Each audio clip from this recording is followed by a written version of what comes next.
परिचय। जैसा कि हम पहले भी चर्चा कर चुके हैं कि जनन सभी जीवों की वह क्षमता है जिसमें एक जीव लगभग अपने समान गुणों वाले एक छोटे से जीव को जन्म देता है। हाँ, तथा जनन की प्रक्रिया के लिए हमें लैंगिक संपर्क बनाना पड़ता है, किंतु अगर हम बिना किसी सुरक्षा लिए ये करते हैं तो संक्रमित साथी से हमें अनेकों रोग हो जाते हैं। जनसंख्या में तीव्र तेज वृद्धि के कारण हम जनसंख्या विस्फोट का निरीक्षण करते हैं। हाँ, ये सब मृत्यु दर में कमी और जीवन काल में वृद्धि का परिणाम है। तो आओ इस पाठ में हम जनन के बारे में विस्तार से चर्चा करें। उद्देश्य। इस पाठ के अंत में आप निम्न करने में सक्षम हो जाएंगे: जनन स्वास्थ्य के महत्व को समझना, यौन संचारित रोगों को पहचानना, जनसंख्या के नियंत्रण की विधियों को समझना, लिंग अनुपात को समझना, जनसंख्या आकार को पहचानना।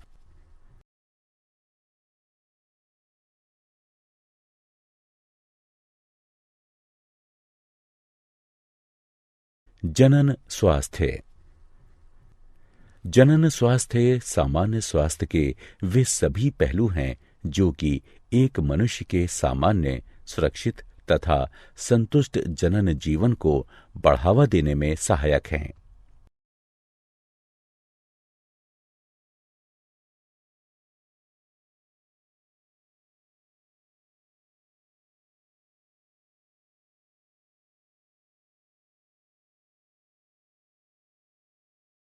यौन संचारित रोग। वे रोग जो यौन संबंधों द्वारा एक संक्रमित प्राणी से स्वस्थ प्राणी में संचरित होते हैं, यौन संचारित रोग कहलाते हैं। ये विभिन्न सूक्ष्म जीवों द्वारा, जो कि योनि, मूत्रमार्ग, गुदा और मुख के गर्म और नमी वाले वातावरण में रहते हैं, इनके द्वारा उत्पन्न होते हैं। कुछ यौन संचारित रोग निम्न हैं: सुजाक यानी गोनोरिया, सिफिलिस, ट्राइकोमोन्स्ता, एड्स। सुजाक यानी गोनोरिया नाइजेरिया गोनोरिया जीवाणु द्वारा होता है। इस रोग का मुख्य लक्षण मूत्रोजनन मार्ग में सूजन तथा जलन है तथा पेशाब करते समय रोगी को अत्यधिक जलन महसूस होती है। यह जीवाणु नर के मूत्रमार्ग और मादा के गर्भाशय ग्रीवा को संदूषित करता है। सिफिलिस ट्रेपोनेमा पेडिलियम जीवाणु द्वारा होता है। मूत्रोजनन मार्ग की म्यूकस झिल्ली में धब्बे यानी चकत्ते होना तथा जननांग पर अल्सर होना आदि इस रोग के मुख्य लक्षण हैं। ट्राइकोमोन्स्ता एक प्रोटोजोआ ट्राइकोमोनास वेजिनेलिस द्वारा होता है। मादाओं के मूत्रोजनन मार्ग द्वारा कुछ योनिस्राव इस रोग का मुख्य लक्षण है। एड्स एक विषाणु HIV द्वारा होता है जो कि शरीर की प्रतिरोधक क्षमता को कम कर देता है तथा जिससे शरीर किसी भी रोग से जल्दी ही ग्रसित हो जाता है। एड्स के संचारण के माध्यम यौन संबंध, संदूषित प्राणी के रक्त का रक्ताधान यानी स्थानांतरण, संदूषित सुई का प्रयोग, सरगर्भता यानी गर्भावस्था के दौरान अपरा द्वारा मात्र से शिशु में आना आदि है।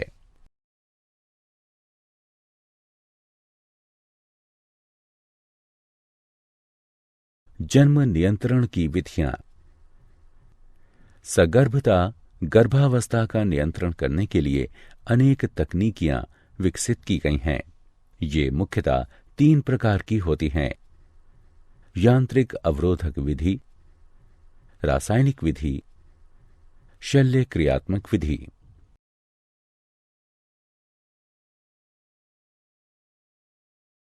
यांत्रिक अवरोधक विधि।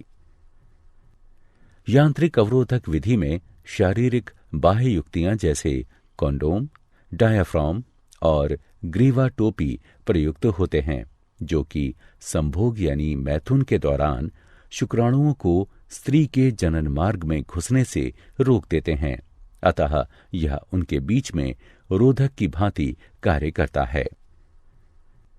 अंतःगर्भाशयी युक्तियों का प्रयोग गर्भाशय में अंतरोपण को रोकता है। यह युक्ति कॉपटी है, जो कि डॉक्टरों या अनुभवी नर्सों द्वारा गर्भाशय में सुरक्षित रूप से लगाई जाती है। रासायनिक विधि। रासायनिक विधि में स्त्रियों द्वारा विशिष्ट औषधियां प्रयोग की जाती हैं, जो कि 2 प्रकार की होती हैं, मुख वाली गोलियां और योनि वाली गोलियां।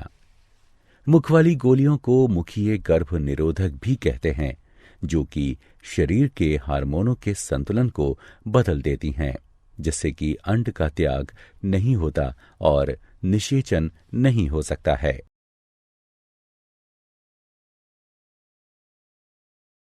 शल्य क्रियात्मक विधियां। शल्य क्रियात्मक विधियों में नरों में शुक्रवाहक के एक छोटे से हिस्से को काट या बांध दिया जाता है। इसे शुक्रवाहक उच्छेदन यानी वासेक्टोमी कहते हैं। अतः शुक्रवाहक रोधित हो जाता है।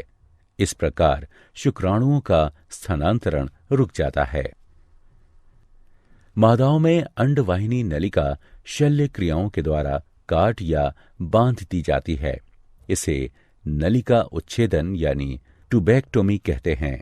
अतः अंड गर्भाशय तक पहुंचने में सक्षम नहीं होता है तथा इस प्रकार निषेचन नहीं हो पाता है।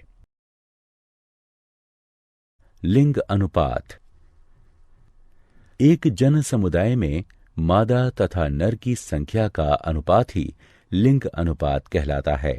एक स्वस्थ समाज के लिए मादा नर का अनुपात बनाए रखना अत्यंत आवश्यक है। कन्या भ्रूण हत्या के कारण हमारे समाज के कई हिस्सों में कन्या शिशु लिंग अनुपात का गिरना एक चिंता का विषय है।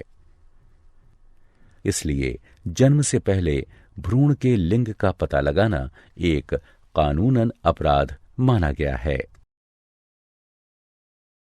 जनसंख्या का आकार। जनन की सहायता से जीव अपनी जनसंख्या में वृद्धि करते हैं। एक निश्चित जनसंख्या में जन्म तथा मृत्यु की दर जनसंख्या का आकार निर्धारित करती है। जनसंख्या में वृद्धि तब होती है जब जन्म दर मृत्यु दर से अधिक होती है।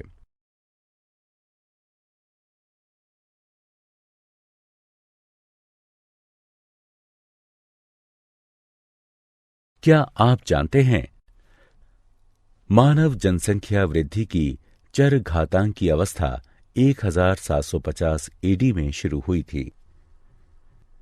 विश्व की मानव जनसंख्या अगले 30 वर्षों में 9.5 अरब तक पहुंच जाएगी। भारत ऐसा पहला देश बना जिसमें 1951 में सरकार द्वारा प्रवर्तित परिवार नियोजन को अपनाया।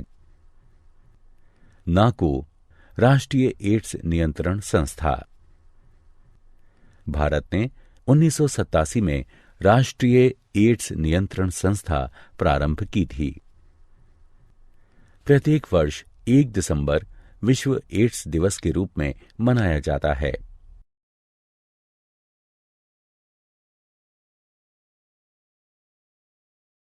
सारांश। आइए हमने जो कुछ सीखा है उसे संक्षेप में दोहराएं। मानव जनसंख्या में तीव्र वृद्धि जनसंख्या विस्फोट कहलाती है। इसका मुख्य कारण मृत्यु दर में तीव्र गिरावट और जीवन दर में तीव्र बढ़ोतरी होना है। जनसंख्या विस्फोट के परिणाम अनुसार कुप्रभाव उत्पन्न होते हैं, इसलिए तत्कालीन जनसंख्या नियंत्रण की आवश्यकता है। जनसंख्या वृद्धि परिवार नियोजन कार्यक्रमों के द्वारा रोकी जा सकती है, जिसके अंतर्गत विभिन्न प्रकार के यांत्रिक, रासायनिक, शल्य क्रियात्मक और प्राकृतिक विधियां आती हैं। यौन संचारित रोग असुरक्षित यौन क्रियाओं के दौरान संचारित होते हैं। एड्स, क्लैमिडिएटा, सुजाक यानी गोनोरिया, सिफिलिस, हेपेटाइटिस बी, जननिक परिसर्प यानी जेनाइटल हर्पीज और ट्राइकोमोनास्ता आदि कुछ सामान्य यौन संचारित रोग हैं। जीवन साथी के साथ वफादारी निभाकर तथा समलैंगिकता, वैश्यावृत्ति तथा अनेक लोगों के साथ सेक्स करने को रोककर इन्हें प्रबंधित तथा नियंत्रित किया जा सकता है।